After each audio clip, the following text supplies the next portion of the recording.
Bonjour à tous, bienvenue sur ma chaîne spécialisée dans l'investissement en bourse et les dividendes. Tout d'abord, je tiens à remercier les personnes qui se sont abonnées et ont liké mes 2 premières vidéos. Dans la vidéo du jour, je vais vous partager le total de mes dividendes versés sur l'année. On fera un point sur la répartition de mon portefeuille, puis la valorisation de celui-ci. On passera aux dividendes versés pour ce mois de mars. Ensuite, on verra mes achats d'actions et mes ventes. Et pour finir, les dernières annonces de croissance des dividendes pour mon portefeuille. Au 1er avril, les dividendes versés pour l'année 2023 s'élèvent à 959 €. Il s'agit de dividendes bruts du PEA, plus les dividendes nets du compte titre ordinaire, moins la taxe sur les actions US qui est de 15%, qui me sera reversée en crédit d'impôt par la suite. Mon total de dividendes prévisionnels bruts pour l'année s'élève actuellement à 10 644 €, ce qui correspond à environ 88,7% de mon objectif de 12 000 € par an de dividendes bruts. Si vous voulez savoir quels sont mes objectifs et comment je les ai définis, vous pouvez regarder la vidéo, le lien s'affiche en haut de votre écran. Donc quelle est la répartition de mon portefeuille?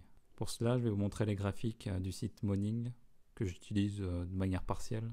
Ça permet d'avoir des visuels sympas de manière totalement gratuite. On n'est pas obligé de s'abonner pour accéder à certaines fonctionnalités et notamment la répartition du portefeuille. Donc j'ai 67% d'actions françaises et 28% d'actions américaines. Ce qui explique donc le fait que je suis actuellement à peu de dividendes versés sur l'année. Les mois les plus importants de versement de dividendes ne sont pas encore passés en France. Ensuite, voici la répartition par secteur de mon portefeuille. Quand je dis portefeuille, je comprends le portefeuille global, PEA plus compte titre ordinaire, plus PEA, PME, même si j'ai pas d'action du tout sur le PEA, PME. C'est juste pour vous montrer un peu la répartition. Vous voyez que je suis quand même fortement exposé à l'énergie. Et encore, j'ai réduit ma ligne totale il y a quelques mois en vendant la moitié de mes actions. Action totale qui avait superbement performé l'année dernière. Voilà, si vous avez des questions, n'hésitez pas à les poster en commentaire. Au 1er avril 2023, la valorisation totale de mon portefeuille s'élève à 269 797 €, dont 13 118 € de liquidité. J'ai fait pas mal d'achats ce mois-ci, et notamment dans mon PEA, ce qui a fait nettement baisser mon niveau de cash. J'avais beaucoup trop de cash disponible, et comme cette chaîne l'indique, l'objectif est de gagner un revenu passif grâce aux dividendes, non pas de garder du cash disponible constamment. J'ai effectué ce mois-ci un apport de 4 000 € sur mon CTO, car mon PEA ne peut plus accueillir de liquidité. Le plafond a été atteint déjà depuis l'an dernier. Je laisse donc faire les intérêts composés et mon PEA est très bien valorisé. Je suis vraiment au-dessus du plafond de 150 000 €. Donc ne partons pas trop de temps sur la valorisation du portefeuille parce que c'est pas forcément ça le plus important. Le plus important, c'est de gagner un revenu passif. La valorisation du portefeuille augmentera au fur et à mesure des années. Je vise un investissement long terme et non pas une croissance fulgurante en quelques mois ou quelques semaines de mon portefeuille, même si bien sûr ça ferait plaisir. Avant de vous montrer mes achats, je dois vous avertir que je ne suis pas un conseiller financier. Toutes les informations données dans cette vidéo ne constituent en aucun cas des conseils d'investissement. Le portefeuille présenté dans cette vidéo n'a pas vocation à être répliqué. Tout investissement boursier implique des risques, dont la perte partielle ou totale de l'investissement de départ. Donc attention. En mars 2023, j'ai donc reçu en net sur mon compte titre 28,65 € de Snap-on et 24,57 € puis 26,41 € de Main Street. Main Street est une action qui verse un dividende mensuel et durant l'année verse également des dividendes exceptionnels. Elle offre un très fort rendement et permet d'avoir des dividendes vraiment très réguliers. J'ai donc eu pour ce mois de mars 79 € de dividendes versés. Pour mes achats, j'ai renforcé plusieurs lignes de mon PEA, mais également une ligne de mon CTO. Donc commençons donc par Ruby. J'ai acheté 98 actions, ce qui porte le total de mon portefeuille à 1015 actions et un dividende annuel que me verse Ruby de 1949 €. J'ai ensuite renforcé CBO Territoria, donc j'ai acheté 869 actions. Mon portefeuille s'élève donc à 2711 actions et CBO me donne pour mon investissement par an 651 € de dividendes. J'ai ensuite acheté 28 actions de Sanofi, ce qui porte le total de mes actions de mon portefeuille à 243 actions. Sanofi me verse par an désormais 865 €. Nous continuons avec Bouygues, dont j'ai acheté 79 actions, ce qui porte le total de mes actions de mon portefeuille à 680 actions, et les dividendes annuels versés par Bouygues sont de 1224 euros. J'ai ajouté ensuite 7 actions de L'Oréal, ce qui porte le total de mes actions L'Oréal en portefeuille à 50 actions, L'Oréal qui me verse un dividende de 300 euros par an. Et donc L'Oréal, c'est une action qui augmente régulièrement et fortement son dividende.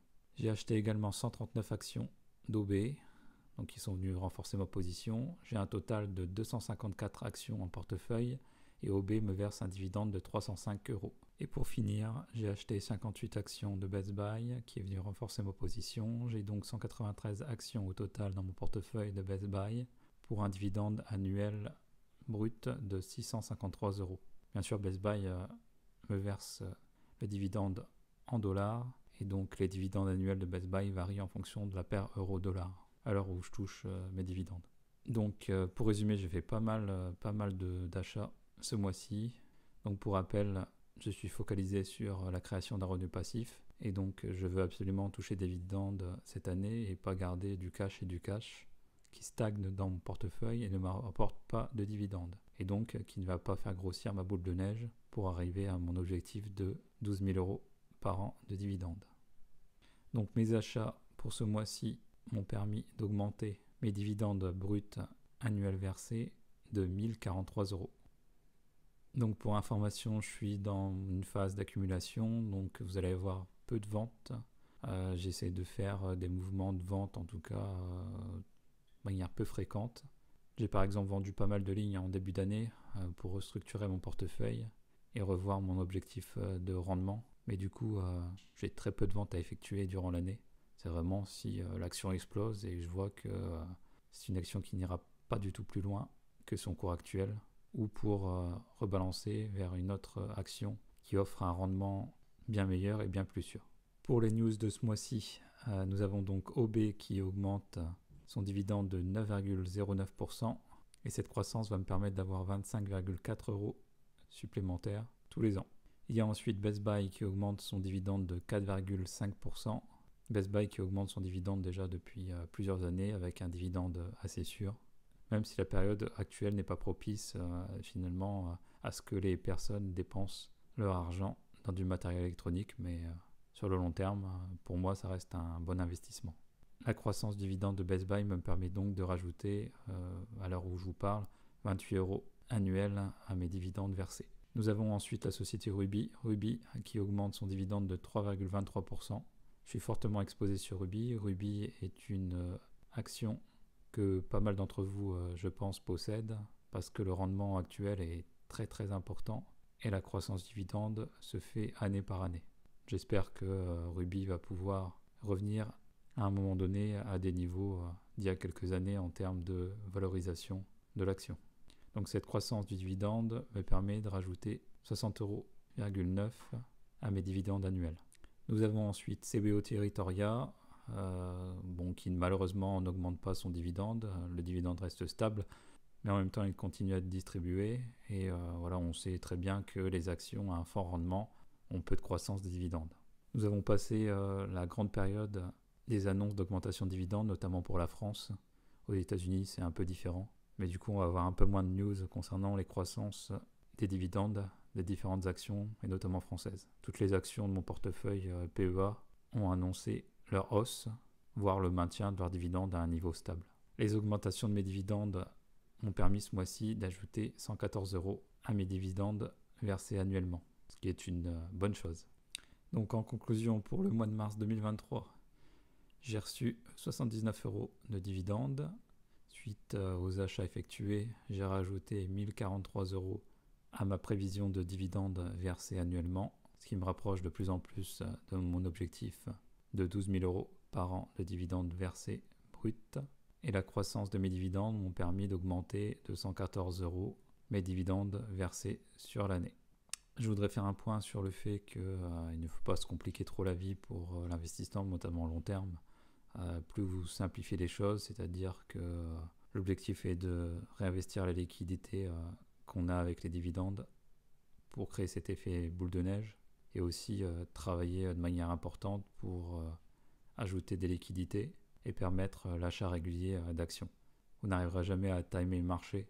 Par exemple, ce mois-ci, j'ai acheté de nombreuses actions. Certaines ont vu leur prix diminuer par la suite, mais d'autres ont vu leur prix augmenter. Je pense notamment à Sanofi qui a dépassé les 100 euros, alors qu'à première vue, on aurait pu penser que Sanofi allait être stable dans les semaines qui se sont déroulées. Donc voilà, ne perdez pas votre temps à chercher la meilleure occasion possible de rentrer, parce que ça, bon, ça n'arrivera pas, sauf en cas de crash. Mais bon, après, en cas de crash, il faut se dire que c'est les soldes. Voilà, merci d'avoir regardé cette vidéo. Pour soutenir la chaîne, vous pouvez vous abonner, liker, partager. Vous pouvez mettre aussi un petit commentaire. Ça me fera toujours plaisir. Et on se retrouve pour la prochaine vidéo. Allez, ciao, bye bye.